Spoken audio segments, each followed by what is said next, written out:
Hello everyone, today we're going to be checking out the Sicarus INCARNON. So, I got this weapon on release. This was actually the first weapon that I picked for my weeks in, when week 8 rolled around.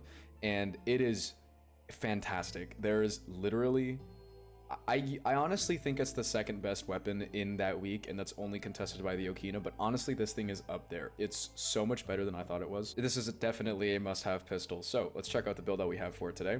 Now, I'm going to kind of go over some things that people will probably be a little bit skeptical about. So first of all, why are you using primed heated charge? Well, this is just to make up for the extra base damage and to provide a little bit of DOT. I mean, it's not much, but it is a nice amount, and also corrosive as well to strip armor. This build does not need viral, by the way. It does not. The difference between using Nourish and not using Nourish is pretty much nothing. So I would opt for the corrosive just to armor strip and so that I can scale into higher levels. And also, we're doubling up on critical chance mods. I didn't even know you could do this before I like started experimenting with this pistol again. Like, I unironically did not know that you could stack these two mods. And so this brings us up to a total of, I think it's like 320% critical chance? Wait. No, 320 plus 187. So we're at 507% critical chance, I believe. So that's on top of the already extremely high base critical chance. That's why I'm using this. And then also steady hands. I highly recommend slotting this. This is the only one that makes sense in my opinion, because you can stack it with secondary deadhead. This makes the weapon a lot easier to use. You don't need to use secondary outburst. And then you get negative 100% recoil. So this is definitely the way to go. Taking a look at the Incarnon Evolutions. So we have first, Feigned Retreat. Now, this evolution that you pick here will highly change how you play the weapon. If you want to play it as just general clearing and also DPS, then use Feigned Retreat. However, if you want to do, if this is like an Acolyte killer for you, or it's a Demolist killer, then use King's Gambit, because this is like, if you decide to use it as a single target weapon. For the third evolution, I'm running 50% reload speed, and this is also kind of why I'm using the stabilizer mod, so that way I don't have to run this, or, I mean, yeah, it would add up to be negative 90 if you weren't using stabilizer, so even then it might still be worth it to use this, but because of the negative 100% recoil, it's pretty much, there's no reason to not use this. And then the last one, this is the biggest one, this is what turns it into the crit pistol that it is, which is the extra base critical chance. This brings it up to 44% base critical chance, which is a lot. Like, that's insane. That on a pistol, like on a rifle, maybe like the Burston, right? But on a pistol, that's ridiculous. And then these two aren't really that good. This one is pretty much just a worse version of this. And this weapon does not need status chance. Okay, it definitely does not. That's not the main reason why you should be using it. Alright, so let's check out how this weapon works. So first, as you can see, it charges extremely quickly, in just 2 shots usually. And once we build up our deadhead stacks, you can see, now it's just kind of, it's killing them with no issue. It's basically one-tapping, well, it's one-tapping some of them. And you can see we get those sweet, juicy red crits. Pretty much, like I said, with no other buffs. No Harrow, no orange shards, nothing like that. Another thing regarding how it works is that the ricochets do slightly favor headshots. I want you to take a look at the top right of the screen there, and look at the secondary deadhead icon. If I shoot at their bodies, that number will go up.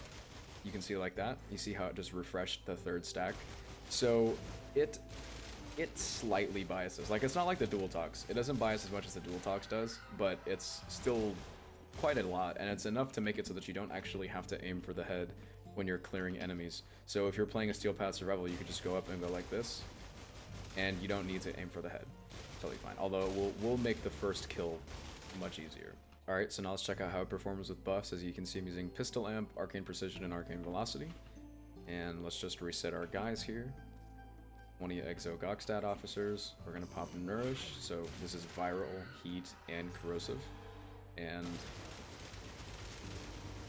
it's honestly comparable to the Dual Talks. You know, I used to think that, you know, nothing could compete with the Dual Talks, but I mean, dude, this is doing a pretty damn good job, and it's gonna kill Acolytes extremely quickly as well, because of the, you know, crit potential of the weapon, as you can see. This is the Revenant I'm gonna be bringing into the Survival, by the way. But, I mean, this weapon is fantastic, and I honestly just feel bad for dragging, you know, its name through the mud when it got bug fixed, because it was so much weaker. But honestly, I can't even imagine how strong it would have been with these buffs without the bug fix. It would have been ridiculous. So with that being said, let's hop into a Steel Path Survival so you can see how this performs in an actual mission. Alright, so one thing I did do was switch to Ensnare instead, because it's going to clear out these guys without Ensnare anyways. As you can see, reload speed making it a lot easier to use. Honestly, the reload speed kind of messes it up in my opinion. Like, if you don't use that evolution, you're going to have, like, it's not going to be ridiculously bad, but it's going to be a bit noticeable. A little bit too noticeable for my taste, at least. Just once again, keep in mind that I do have 4 Topaz Archon Shards for critical chance on heat, and then also I have the Corrosive Shard.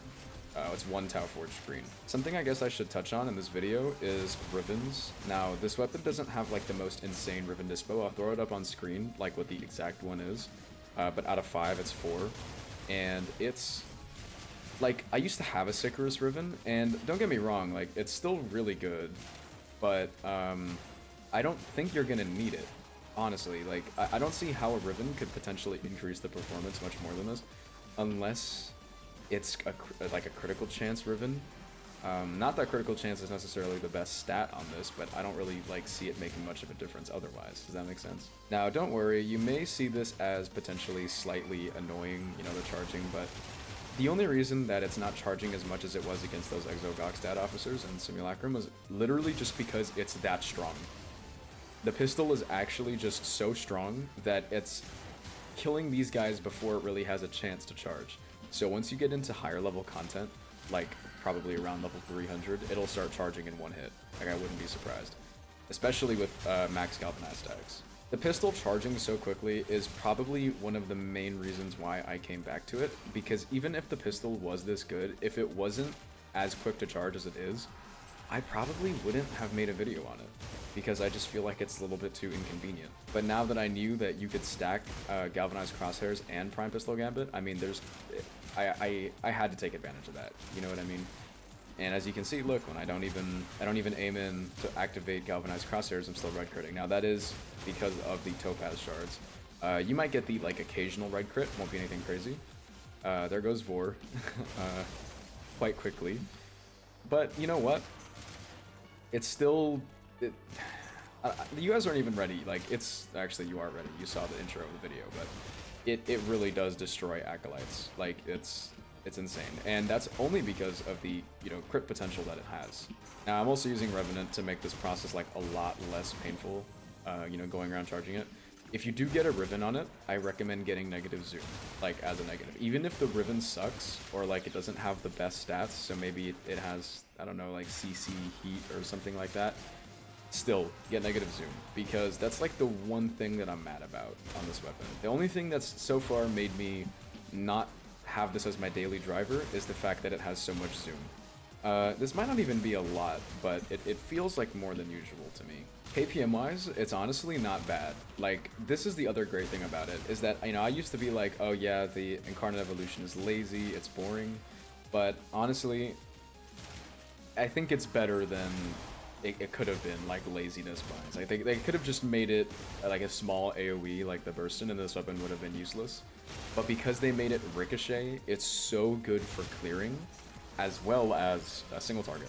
Since this is a ricochet weapon, you can utilize punch through on it, and it does like that same thing with the dual talks, where the bullet can hit an enemy behind them and it'll ricochet. Oh yeah, here we go.